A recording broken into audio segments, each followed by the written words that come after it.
Hello，大家好，今天又到了我们每天读经5分钟的时间喽。那我们今天要继续来读六祖坛经的行有品哈，每天推进一点进度哦，希望我们就很快就能够把行有品给过完一遍，那我们就完成了一个目标。那上一期我们有读到哈，在这个渡江的船上呢，六祖慧能跟五祖弘忍又来了一段巧妙的问答哈。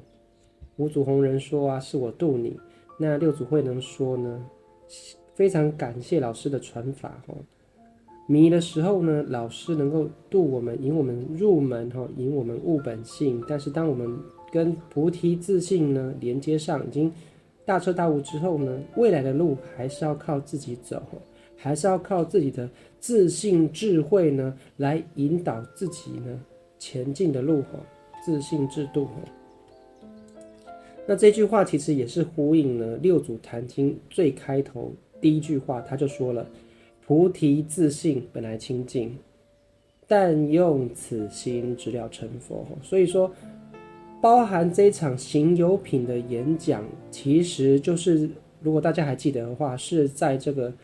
大梵寺讲堂，就是韶州的这个刺史，就是韶州的市长，入山里邀请六祖慧能下山之后呢，在市里面的这个大讲堂里面，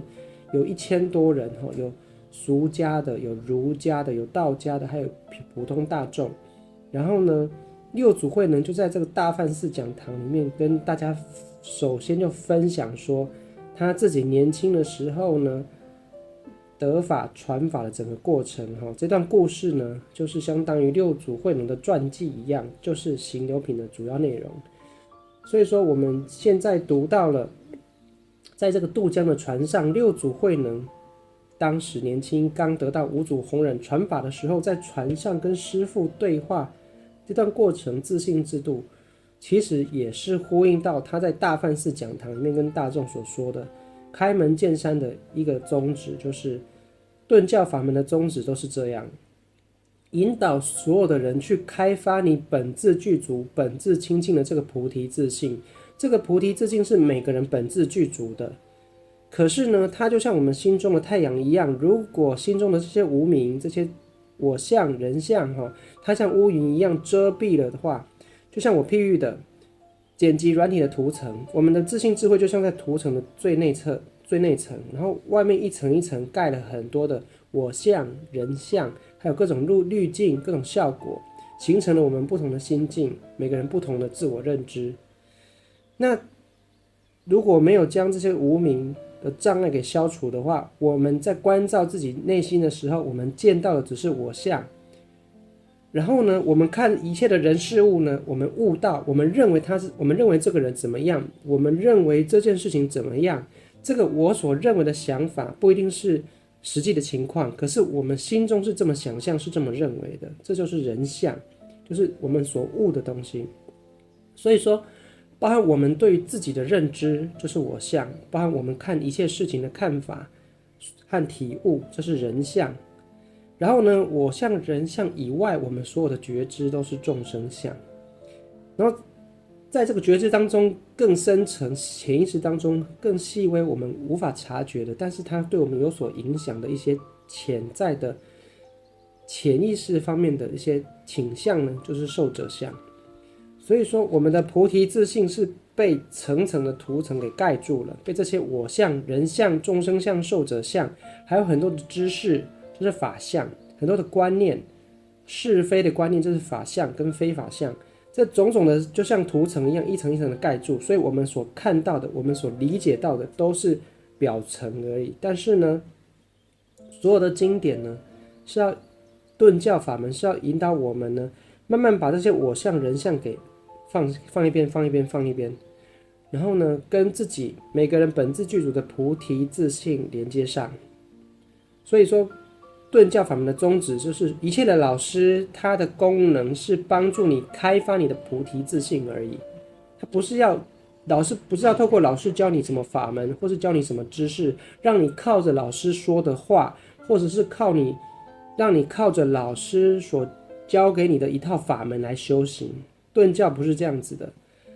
这种说靠着某个外来的方法，或是靠着某个外来的理论来做这种事情，这种做法呢，其实它是属于我们世间的，我们理解是这样子哦，学习什么技能啊？比方说，普通来讲的烹饪哦，老师教你说怎么烹饪，什么什么顺序，怎么操作，你就照做。可是心性不一样，心性上的东西呢，每个人有一个菩提自信，有个自信智慧。老师是教你怎么开发，怎么运用你的自信智慧而已。那有的老师呢，他没有弄清楚自信的层面跟外在的技能的差异，所以说他认为说教你一套理论，教你一套系统，教你一套方法，让你照着老师的方式来修行。可是这样修行是永远不可能了脱生死的，因为了脱生死的关键第一步要先开发自己的菩提自信。如果跟自己菩提自信没有连接上的话，学一切的万法呢，它都只是增加你的知识，增加你的技能而已。可是它没有办法让你跨越潜意识的这些无明、我相、人相、法相。修行要能够突破，又必须要从自己的心性当中把这些表层、这些滤镜、这些我相、人相，你必须要能够放下，你才能够跟自己菩提自信连接。跟自己菩提自信连接之后，你才会突破我们生而为人，或是生而为什么角色的这种框架。那你才会，你的智慧啊，还有对在这个生死轮回当中才能够解脱。因为这些我相、人相，还有这些潜意识的这些业种种子就像前面所说的有情来下种嘛，就是这些潜意识当中意识的种子会牵引我们在六道轮回的时候无法解脱。所以要得到自在的话，必须要跟自己菩提自信链接。所以说，所有的老师真正的用意是要教会你跟自己的菩提自信链接。那如果有的老师呢，他没教会你跟自己菩提自信链接，而是告诉你说要学他的某一套法门，或是某一套理论，照着这套理论修就能够成就的话，这种老师就是属于外道。因为外道他不帮助你开发你的菩提自信。你看，和菩提自信本质清净啊，本质具足啊，能生万法，本无动摇啊，每个人都有。可是呢，老师不教你开发你的菩提自信，反而教你说从外在的某套法门让你去修。那你修来修去修的是什么？修的是知识，修的是一些外在的东西而已。可是心性上呢，无明上呢，无明有没有消减？我相、人相有没有化掉呢？没有。然后呢，跟自己菩提自信有没有链接呢？也没有。所以说为什么五祖跟六祖慧能传法的时候说了一句，他知道六祖慧能已经悟本性了嘛，他已经过关了。然后五祖弘忍就跟六祖慧能说，